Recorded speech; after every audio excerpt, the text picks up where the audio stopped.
Angie, and you're watching Dante's Vaccination.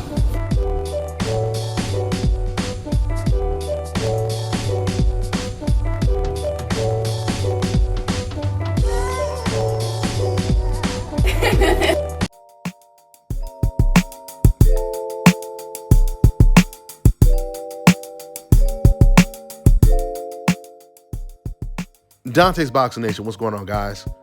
So some more good news to report. The Guillermo Rigondeaux fight versus John Casimero is back on. This is really good news because there was a possibility that when Casimero, when he pulled out of this fight to take the Donaire fight instead, there was a very good chance that Rigo could have been completely blocked out because the winner of that fight was going to fight Inoue. And we all know Inoue has been avoiding the 40-year-old Guillermo Rigondeaux. You see, Inoue, he wants to be the undisputed champion, just like Canelo originally wanted to be at 160, until competition got stiff. Andre became the champion, Charlo became his mandatory, and then Canelo, he just changed his mind when it came to becoming undisputed at 160. And he decided to go for undisputed at 168, where all the champions were European. But there ain't no C-level Eastern European champions at 118. Oh no, it's some monsters down there. And I'm not just talking about Inoue. So once again, Inoue, he kind of finds himself in the same position that Canelo was in at 160. He wants to be undisputed, but if Guillermo Rigo beats Casimero, he's going to have to go through Rigo to become undisputed. And will he be willing to do that? It's crazy that we're even talking like this because Rigo is 40 years old. That's the same age as Manny Pacquiao. Matter of fact, Pacquiao is older. Isn't he 42? I believe Pacquiao is 42 years old. But they're both in their 40s. So just think about this for a second. When it comes to Manny Pacquiao, everyone wants to fight Manny Pacquiao. But when it comes to Rigo, a fighter like Inoue, a fighter who's considered pound for pound one of the best fighters in the world, is avoiding this 40-year-old man? How does that make any sense? He's supposed to be going after this man just like everyone is going after Manny Pacquiao at 147. But they know what time it is when it comes to Guillermo Rigondeaux's style.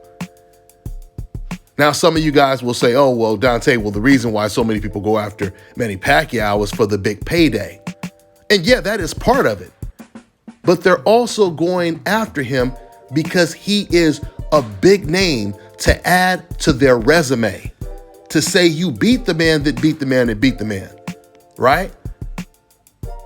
Who wouldn't want to have Manny Pacquiao's name on their resume? And I'm talking about a Manny Pacquiao who's still at the top of the sport. He's a champion. He's one of the most dangerous fighters and one of the best fighters at 147. It's not like he's this washed up Muhammad Ali fighting against a Larry Holmes or Trevor Burbank, right? Even if Manny Pacquiao wasn't worth the biggest payday, everyone would still be going after him because of his name, because of who he is. But the irony is, if Inoue were to fight Rigo, that would be Inoue's biggest payday. Did you guys know that when Donaire fought Rigo and when Lomachenko fought Rigo, that was their biggest paydays of their careers? So there is no excuse if Guillermo Rigo gets past Casimero. Now let's talk about Casimero because this is going to be a very, very tough fight for Rigo to win. It's going to be a tough fight for either of them to win. Casimero is a very explosive Filipino fighter. He has an ambush style very similar to Manny Pacquiao's. He may not have the exact amount of speed and quick footwork that Manny Pacquiao has, but he is explosive once he gets on the inside. Very powerful knockout artist. He definitely has that one-punch knockout power, but that power does come with a little bit of controversy. As you guys have all heard by now, the reason why Casimero is not fighting against Donaire is because he was reluctant to fill out the VADA testing form. Donaire had already filled his out a long time ago, And for whatever reason, Casimero was stalling as if he did not want to sign the paper. Once Donaire said, well, forget it. If you're not going to sign it, we're moving on. And then once the fight was completely off, then Casimero said he'll go ahead and sign it. And it was too late. That's the reason why he's now fighting against Guillermo Rigondeaux.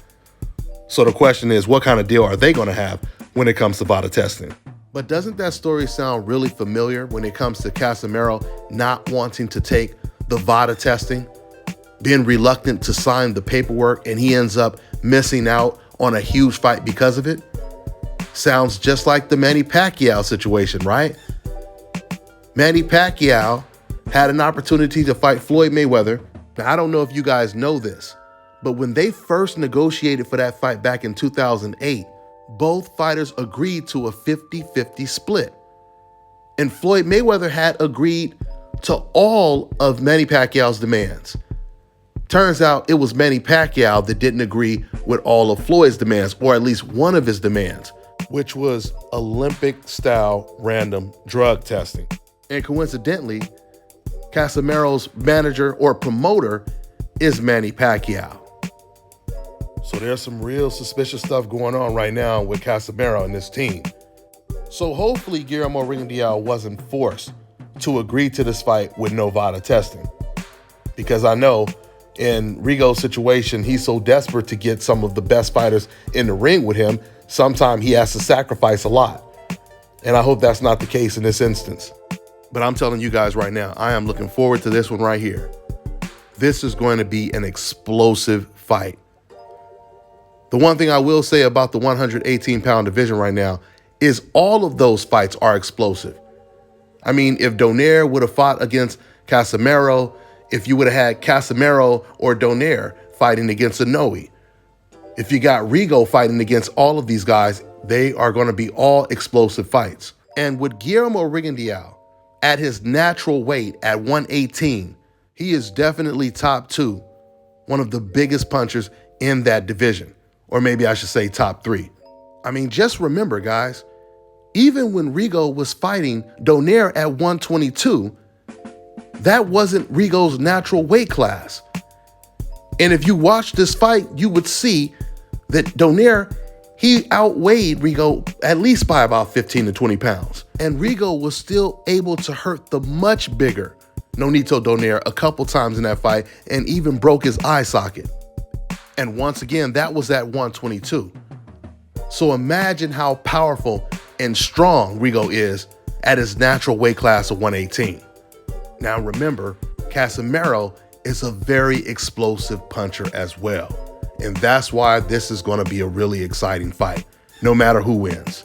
I'm telling you right now, if Rigo wins this fight, he throws a huge monkey wrench into the program. This messes up both Donaire and Inoue's plans. Because now Donaire, it's crazy if you think about it. Donaire pulling out of this fight really messed him up. Because if Rigo gets that belt, regardless if Donaire, he gets the rematch with Inoue or not, whoever wins that fight, they're going to have to come see Rigo because he has a belt. It's crazy because before this news broke and everyone still thought that Donaire was going to be fighting against Casimero, you had all these fans, of course, these race fans that are terrified of Guillermo Rigo. They kept saying, oh, I know he doesn't have to fight him. He doesn't have to fight him because he doesn't have a belt. He only has the regular belt, so they don't have to fight him, right? First of all, no one has a gun to their head. You can always fight who you want to fight, right? The reason why people fight dangerous opponents is to be great, is to dare to be great.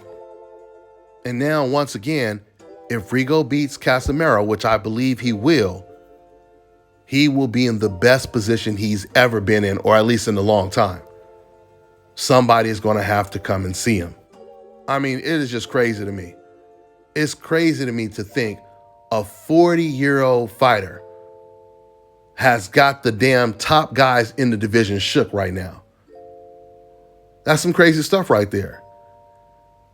But anyway, I'm looking forward to watching this fight. The fight is August 14th, and it's going to be a good one. Once again, Inoue, he ain't going to have no excuses.